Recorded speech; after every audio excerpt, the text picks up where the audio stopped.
আরও কিছুটা কনকনে শীত পড়ার অপেক্ষা। তবে ভর্তা খাওয়ার অপেক্ষা আর ধৈর্য কোনোটাই টিকলো না। কিন্তু ভর্তা তো যেমন তেমন করেই খাওয়া হয়, তবে সিমের ভর্তা এভাবে কি কখনো খেয়ে দেখেছেন কি? হায় হায়, জিভের জল না গিলে বানিয়ে ফেলুন সিমের ভর্তা। গরম এক থালা ভাত শেষ হবে আর মাছ মাংস দূরে সরে যাবে। তাহলে চলুন আজকের মজাদার সিমের ভর্তা রেসিপিটা দেখে নেওয়া যাক। ভর্তাটা পারফেক্ট ও খুব বেশি সুস্বাদু করার জন্য অনেক অনেক টিপস পেয়ে যাবেন কিন্তু ভিডিওর ভিতরে। অবশ্যই শুরু থেকে শেষ পর্যন্ত আমার সঙ্গে থাকবেন। চলুন ভর্তার রেসিপিটা দেখে নেওয়া যাক। শীতের সবজি সিম দেখলেই শুধু মন চায় ভর্তা করে খায়। তো ভর্তার জন্য কিন্তু সিম নিয়েছি, আর সিমগুলো এখন বেছে নিব। আর ভেতরে যে পোকা মাকড় যা যা থাকে সিমে সব কিছু ভালো করে ফেলে নিব। আর সিমের যে দুই সাইডে দুটো আঁশ থাকে সেই আঁশ দুটো কিন্তু ফেলে নিতে হবে। আর যদি এভাবে না ফেলা যায় সেক্ষেত্রে কিন্তু হাত দিয়ে চেষ্টা করলেও সিমের আঁশগুলো উঠে আসবে। তো ঠিক সেইভাবে আমি সিমের আঁশগুলো ছাড়িয়ে নিচ্ছি। সিমের আঁশগুলো দেখুন ছাড়িয়ে নিয়েছি। এখন সিমগুলো আমি দুই ভাগ করে নিব। হাত দিয়েও চাইলে এরকম ফাটিয়ে নিতে পারেন, চাইলে ছুরি দিয়েও কেটে নিতে পারেন। আপনাদের যেমনই পছন্দ হবে ঠিক সেইভাবেই সিমগুলো কেটে নিতে পারবেন। সিম কাটা হয়ে গেলে এখন কিন্তু সিমগুলো কিছুটা সময় পানিতে ভিজিয়ে রাখবো, যাতে পোকামাকড় থাকলে বের হয়ে আসে। তারপরেই আমি সিমগুলো সিদ্ধ দিব। হালকা একটু নুন দিয়ে দিচ্ছি, সিমগুলো যাতে সেদ্ধর সময় নুনটা ভালো করেই সিমের ভিতরে যায়। আর সবসময় কিন্তু আমি ভিডিওতে বলে থাকি ফুটন্ত গরম পানিতেই সবজিগুলো সিদ্ধ দিবেন, তাহলে কিন্তু সবজির কালারটা খুব ভালো থাকবে। ঠিক একইভাবেই আমি গরম পানির ভিতরেই কিন্তু সিমগুলো সেদ্ধ দিয়েছি, তাহলে সিমের কালারটা কিন্তু নষ্ট হবে না, খুব সুন্দর থাকবে। ঢাকনা দিয়ে এখন সিমগুলো সেদ্ধ করে নিচ্ছি। সিমগুলো সেদ্ধ হয়ে গেছে আর দেখতেই পাচ্ছেন কালারটাও কিন্তু অনেক সুন্দর হয়েছে।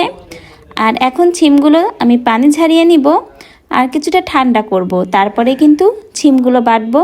তো সিমকে একা বাটবো না, সাথে কিছু মশলাও বাটবো, সেজন্য মশলাটাও রেডি করে নিচ্ছি। মশলা ভাজার জন্য দিচ্ছি সরিষার তেল। ভর্তায় তো সরিষার তেল মাস্টে দিতে হবে। তো তেলটা গরম হয়ে গেলেই এর ভিতরে এখন পেঁয়াজ, রসুন, কাঁচা ঝাল গোটা গোটা করে কেটে রেখেছি। যেমন আপনারা পছন্দ করবেন সেটা বুঝিয়ে দিবেন। যদি খুব বেশি চান তাহলে পেঁয়াজের পরিমাণ, রসুনের পরিমাণটা বাড়িয়ে দিবেন। আর মিডিয়াম চাইলে মিডিয়াম। যে হারে দাম বেড়েছে সেক্ষেত্রে আমি আর খুব বেশি দেয়নি, যেটুকু লাগবে সেই পরিমাণটা দিয়েই এখন ভেজে নিচ্ছি। যখন দেখবেন পেঁয়াজ, রসুন, কাঁচা ঝালটা নরম হয়ে যাবে তখনই কিন্তু নামিয়ে নেবেন। তারপরে একইভাবে এই মশলাগুলো ঠান্ডা করে নেবেন আর একসাথে সব কিছু বেটে নেবেন। আমি কিন্তু ব্লেন্ডারে বেটেছি, আপনারা চাইলে শিলেও বেটে নিতে পারেন। সিম আর ভাজা মশলাটা একসাথে কত স্মুথ করে বেটে নিয়েছি। আর যেটুকু তেল ছিল মশলাটা ভাজার পরে সেই তেলের ভিতরে এখন সিমের যে বাটা অংশটা সেটা দিয়ে দিচ্ছি। আর এখন খুব ভালো করে নাড়িয়ে চাড়িয়ে নিব। এটা কিন্তু মিডিয়াম হিটে রেখে করতে হবে, খুব জোরে দ্রুত জাল দিয়ে ভাজা যাবে না, তাহলে পুড়ে যাবে। মানে এক্সট্রা যে সিমের গায়ে পানিটা রয়েছে সেটাই টানিয়ে নিতে হবে। তো একটু সময় নিয়ে টানিয়ে নিতে হবে। আর সাথে কিন্তু একটু লবণও দিব। আর লবণটা কিন্তু আপনারা চেক করে দিবেন, যদি ঠিকঠাক হয়ে থাকে তাহলে আর দিতে হবে না। আর যদি মনে হয় কিছুটা দরকার সেক্ষেত্রে কিন্তু এখানে অ্যাড করে নিতে পারেন।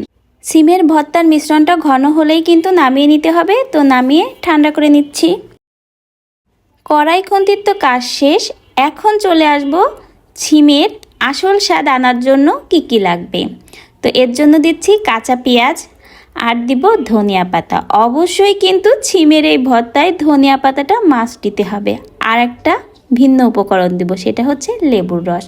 যেহেতু আগেই সরিষার তেলটা দিয়েছি সেজন্য সরিষার তেলটা এখন দিব না, এখন দিচ্ছি লেবুর রস। একই রকমভাবে ভর্তা খান, ভিন্ন কিছু ট্রাই করতে চান অবশ্যই এই সিম ভর্তাটা একবার হলেও ট্রাই করবেন। এখন হাত দিয়ে ভর্তাটা মেখে নিব। আমরা বাঙালি ভর্তা কিন্তু হাত দিয়ে মাখতেই পছন্দ করি, আপনারা চাইলে কিন্তু এখানে চামচও ব্যবহার করতে পারেন। তো জিভের জল না গিলে খেয়ে আমার এখান থেকে এক গাল কিন্তু খেয়ে নিতে পারেন। তো ভর্তাটা দেখুন হয়ে গেছে।